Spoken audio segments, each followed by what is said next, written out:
In this guide, I'm going to show you how to fix microphone echo on PS5.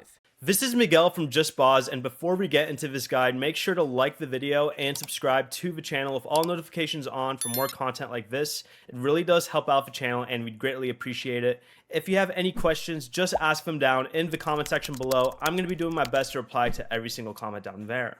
First, go over to settings, then down to where it says sound, and select microphone right here at the top.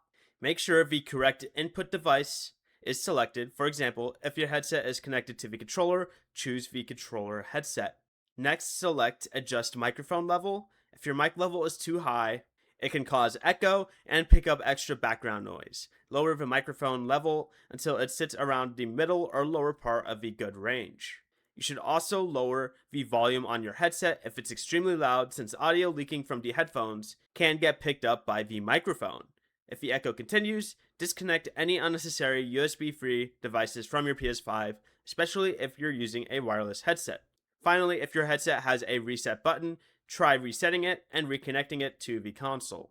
Before you leave, remember to like the video and subscribe to the channel with all notifications on for more content like this. It really does help out the channel and we'd greatly appreciate it. And if you did have any questions, just ask them down in the comment section below. I'm going to be doing my best to reply to every single comment down there. Peace.